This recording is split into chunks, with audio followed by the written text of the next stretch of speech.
La recesión está impactando en el bolsillo de los argentinos y eso se refleja en el consumo de ventas minoristas. Datos de agosto de CAME, la Confederación Argentina de la Mediana Empresa, revelan un retroceso muy fuerte en ese mes, en el mes pasado, en agosto. Una caída interanual de 10,5% comparado con agosto del año pasado y un 16,2% en el acumulado de 2024, es decir, desde enero hasta agosto. Recordemos que la comparación de este segundo semestre de este año va a caer con respecto a la del año pasado, no solo por la recesión, sino también porque en el segundo semestre del año pasado, en el periodo electoral, se adelantaron muchas compras, se adelantó mucho consumo, hubo un boom del consumo antes de las elecciones. Lo cierto es que los empresarios pymes están diciendo que están vendiendo menos.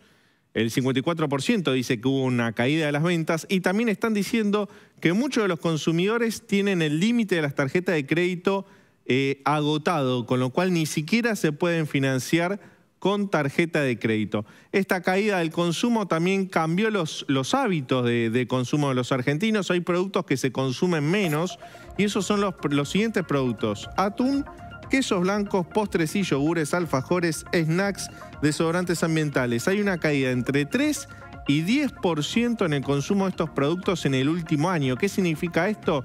Que estos productos aumentaron demasiado, que el poder adquisitivo de los argentinos también cayó demasiado y que por lo tanto estos productos tienen menor penetración en el ticket promedio de los consumidores. Cae la venta de atún, cae la venta de postres, cae la venta de quesos blancos, justamente ante el impacto de la recesión y de la crisis en el bolsillo de los consumidores. Leandro, y en este escenario, hoy el INDEC dio a conocer dos datos que son muy importantes, que estaban muy golpeados en cuanto al nivel de sus caídas, ¿no? Por un lado la construcción y por el otro lado el índice de la actividad industrial. ¿Qué lectura hay que hacer ahora que se conoce esta información?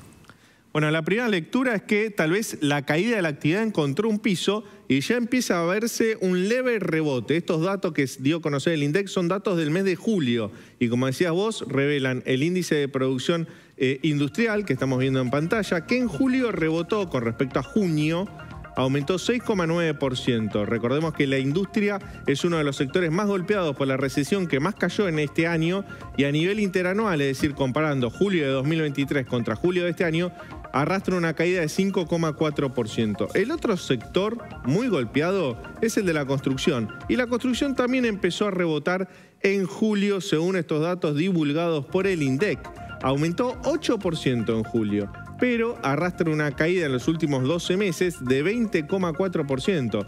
Recordá que se paralizó la obra pública este año por decisión del gobierno de Javier Milei y eso sin dudas afectó muchísimo, no solo a la actividad dentro del sector de la construcción, sino también al empleo. Se perdieron muchos empleos en un sector de la economía donde hay pocos empleos formales porque muchos de los empleos son informales, no están registrados. Bueno, en julio hay un leve rebote y esto indica que de a poco se empiezan a encender los motores de la economía. Estoy hablando de construcción e industria. De a poco se empiezan a encender esos motores. Hay que ver si esta tendencia se consolida en agosto, pero ya es festejada por el gobierno. De hecho, hoy el presidente Javier Milei publicó en redes sociales: estamos saliendo, viva la libertad, carajo, en un mensaje justamente que se sube encima de estos informes del INDEC. El presidente estima que esto es un indicio, una señal de que hay luz al final del túnel, que la actividad económica finalmente se reactivará. ¿Eso impactará en los bolsillos? ¿Impactará en los consumos? Bueno, para eso falta todavía. Para que esto se derrame, falta y mucho. A priori, la actividad empieza a reactivarse, el crédito empieza a reactivarse y esto son buenas señales para la economía y también para el gobierno. Leandro, me interesa mucho saber, lo estábamos manejando en nuestro enfoque en la apertura de N2030, el dato que tiene que ver con la pérdida de puestos de trabajo en el sector privado, que es muy, muy importante. Hoy se habló de este tema en el área de la Secretaría de Trabajo, ¿verdad? Por supuesto, sí. Yo te decía el sector de la construcción, que ya perdió más de 100.000 empleos registrados. Esto es una preocupación muy grande para el gobierno. El gobierno necesita reactivar justamente la generación de empleo. Por eso el ministro Sturzenegger se puso al frente de reglamentar la nueva reforma laboral contenida en la Ley de Bases, y para el gobierno es fundamental que aumente la contratación de empleo registrado, no solo para que eso se vea en la calle, en la opinión pública, sino también para solucionar uno de los grandes problemas que tiene Argentina, que es el tema previsional. Argentina necesita más empleos registrados para poder agrandar la base de aportantes para la seguridad social. La Secretaría de Trabajo tomó nota y es un tema que preocupa mucho en el gobierno. Muy bien, gracias, Leandro.